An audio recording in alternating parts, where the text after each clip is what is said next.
नमस्कार मु प्रभात स्वागत करुच्ची आपण को द रेसिपी बकेट को। आज आम बनेबा काबुली चना भजा। काबुली चना खाया तो बहुत भल लगे किंतु काबुली चना सिजाटा टिके साधा थाए आ ता तरकारी रो मसला कसे गोटे टाइम लगे।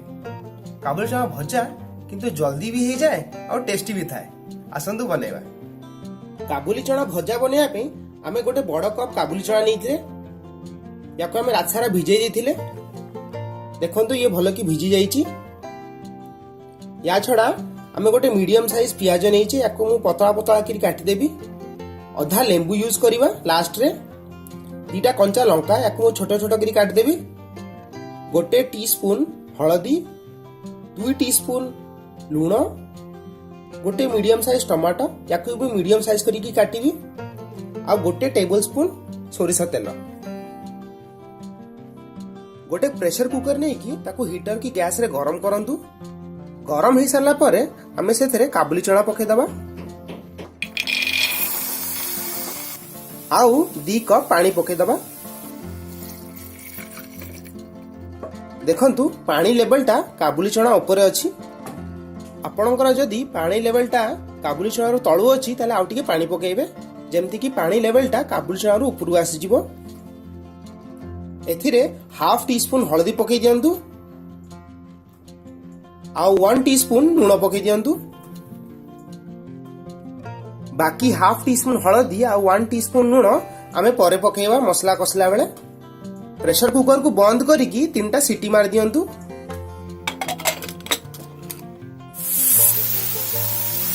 तीनटा प्रेशर हे गरानी। एबे आमे को खोल दबा।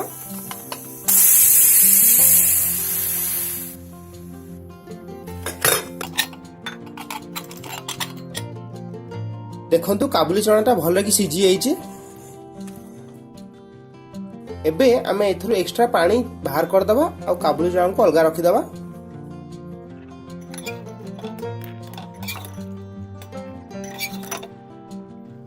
गोटे कढ़ई गरम कर दियंतु। गरम होला पर सेथरे आमे 1 टेबल स्पून सोरिष तेल पके दबा।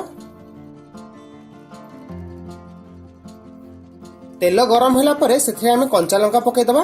देखो मु कंचा लंका केते छोट छोट काट देइची।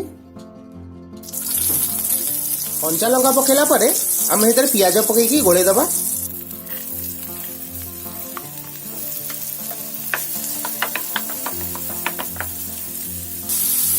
पियाज को आमे 2 मिनिट में भाजी दबा। मु पियाज को पतला पतला और लंबा लंबा करे काटीची। सेथरे से पियाज जल्दी भाजी हो जिवो। मझे मझे गोळे दोथुए।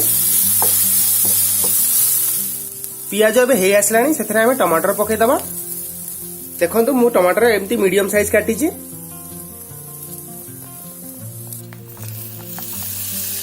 एबे आमे 1 टीस्पून लूण पके दबा आउ हाफ टीस्पून हळदी पके दबा। याकू भल की गोळै दबा। आउ 3 मिनिट पर्यंत भाजीबा। मझरे मझरे गोळै दोथुबा। मसलाटा ही आसलानी। मने रखिबे टमाटोटा को पूरा मिसेइबेनी। से टिके गोटा गोटा रहा दरकार। सेतरे खाइला बेले भल लागिवो। एबे आमे एथरे काबुली चना पके की आकु भले से गोळे दबा।